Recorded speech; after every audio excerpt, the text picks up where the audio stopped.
সকলোকে এই গংগা বুড়িগঙ্গালৈ স্বাগতম জনাইছো আৰু আজি এটা খুব আনন্দৰ দিন যে অসমৰ ভিতৰতে এছএছ চলাৰ হাউছে দ্বিতীয় স্থান পাবলৈ সক্ষম হৈছে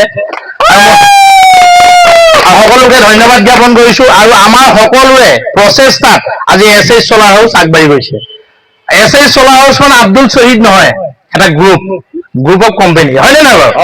সকলোৰে প্ৰচেষ্টাত আমি আগবাঢ়ি গৈছো সকলোকে ধন্যবাদ জ্ঞাপন কৰিছো আৰু মই গোলাঘাটৰ পৰা আহিছো মোৰ নাম সৈয়দ নজৰুল জামান গোলাঘাট জিলাত বৰ্তমান মই কাম কৰি আছো মোৰ লগত আৰু আছে মোৰ সহযোগী গোলাঘাটৰ আতাউৰ অকমান খাই হৈ দিয়ক এজন আতাউৰ গোলাঘাটৰ পৰা আহিছে আৰু আবিদুল আহিছে নেকি যোৰহাটত আচ্ছা ঠিক আছে গোলাঘাটৰ পৰা আতাউৰ মই আহিছো আৰু আমাৰ বহুত সহযোগী উজনি অসমত থাকি আহিছে তেওঁলোক আহিব পৰা নাই আৰু আজি সৰ্বপ্ৰথমে এই এছএছ চলাৰ হাউচৰ স্বত্বাধিকাৰী আব্দুল শহীদক আমি এখন ফুলাম গামোচাৰে সম্বৰ্ধনা জনাব লৈছো তেওঁ অকণমান আগলৈ আহক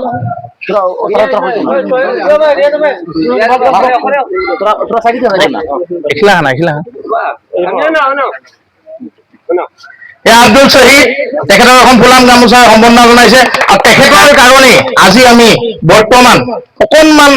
অৰ্থ উপাৰ্জন কৰিবৰ কাৰণে সমৰ্থ হৈছো হয় নে নহয় ইয়াৰ পিছতে ক্ৰমান্বয়ে সম্বৰ্ধনা জনাব আমাৰ আব্দুল শহীদৰ বন্ধু কি নাম ৰামিমাক তেখেতক এখন ফুলাম গামোচাৰে সম্বৰ্ধনা জনাব এয়া ভালকে নামটোৱে নাজানো ৰামিম আহমেদ ইয়াৰ পিছতে মই মাইকটো আগবঢ়াই দিছো সকলোৰে নামবিলাক মই নাজানো গতিকে ৰামিম তেওঁৱে ক'ব ঠিক আছে নামটো নজৰুল জামান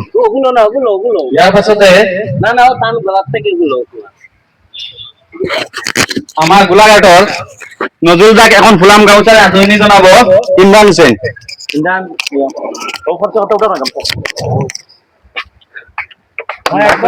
ইয়াৰ পাছতে আমাৰ বছিৰ দাক এখন ফুলাম গামোচাৰে আদৰণি জনাব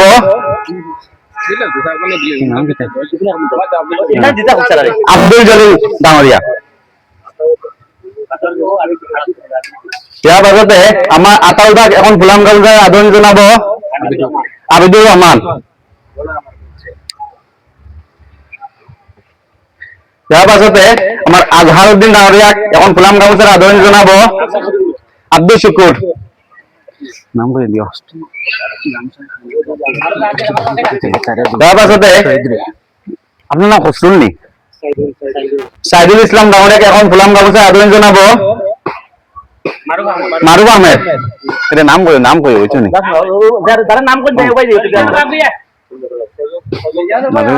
নাম কিটা তাৰ পাছতে